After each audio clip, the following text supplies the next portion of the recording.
जोडा येथे पोलीस विभागाला राहण्यासाठी 12 सुसज्ज असे पोलीस क्वार्टर्स बांधण्यासाठी 3,60,00,000 रुपये मंजूर झाले असून त्याच्या कोनशिला कार्यक्रम गुरुवारी रोजी जोयडा पोलीस क्वार्टर्स आवारणात पार पडला। याचबरोबर जोयडा तालुक्यातील 5 शेतकऱ्यांना 82,500 रुपये सबसिडी देऊन पॉवर टेलरचे वितरण करण्यात आले। यावेळी बोलताना हल्याळ जोयडा क्षेत्राचे आमदार आर.व्ही. देशपांडे म्हणाले की देशाची जशी जबाबदारी आर्मीचे तशी या भागातील तुमची आमची सुरक्षिततेची जबाबदारी पोलीस विभागाची आहे। ನಮ್ಮ ಸ್ನೇಹಿತರನ್ನು ತಿಳ್ಕೊಳ್ಬೇಕು, ನಮ್ಮ ಆತ್ಮೀಯರನ್ನು ತಿಳ್ಕೊಳ್ಬೇಕು। ಇವತ್ತು ರಾಷ್ಟ್ರದ ಗಡಿಗಳ ಸಂರಕ್ಷಣೆ ನಮ್ಮ ಆರ್ಮ್ ಫೋರ್ಸಸ್ ಮಾಡ್ತವೆ, ನಮ್ಮ ನಿಮ್ಮಗಳ ಸಂರಕ್ಷಣೆ ಪೊಲೀಸರು ಮಾಡ್ತಾರೆ। ಹಾಗಾಗಿ ಪೊಲೀಸರ ಮೇಲೆ ಮಾಡುವ ಜವಾಬ್ದಾರಿ ಇದೆ। ಇವತ್ತು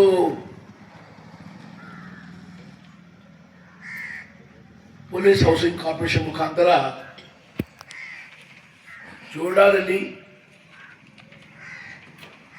ನಮ್ಮ ಕಾನ್ಸ್ಟೇಬಲ್, ಹೆಡ್ ಕಾನ್ಸ್ಟೇಬಲ್ ಅವ್ರಿಗೆ ವಸತಿ ಕೊಡಲಿಕ್ಕೆ 12 ಕ್ವಾರ್ಟರ್ಸು ಕಟ್ತಾ ಇದ್ದೇವೆ। ಎಷ್ಟು? 3,60,00,000 ರೂಪಾಯಿ ಇದು ಅವಶ್ಯಕತೆ ಇತ್ತು। ನಾನು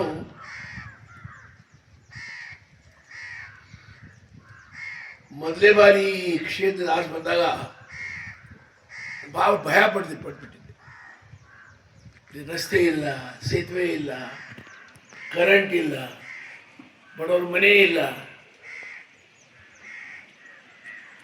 ಮತ್ತಿಲ್ಲ ಹಳ್ಳಿಗಿಂತ ಮಜೆಗಳು ಹೆಚ್ಚು, ಹ್ಯಾಮ್ಲೆಟ್ಸ್।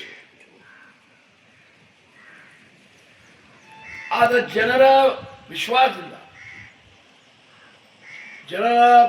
ಜನಪ್ರತಿನಿಧಿಗಳ ಮಾರ್ಗದರ್ಶನದಲ್ಲಿ जोड़ा तालुका हिंदवड तालुका ಇವತ್ತು ಉಳಿದಿಲ್ಲ, ಮುಂದುವರೆದ तालुका ಆಗಿದೆ ಅಂತ ಹೇಳ್ತಾ ಇದ್ದಾರೆ। याचबरोबर जोयडा तालुक्यातील शेतकऱ्यांनी फक्त भात पीक न पिकवता भाताबरोबर आणखीन पिकेही पिकवले पाहिजेत, यासाठी सरकारकडून अनेक योजना असल्याचेही त्यांनी सांगितले। यावेळी व्यासपीठावर कारवार जिल्हा पोलीस निरीक्षक Deepak M N. Dandeli DYSP Shivanand Madarkandi, Joida police निरीक्षक चंद्रशेखर हरिहर, जोयडा ब्लॉक काँग्रेस अध्यक्ष मारुती पाटील यांच्यासह अनेक मान्यवर उपस्थित होते। निखिल असुकर, KMM मराठी, रामनगर।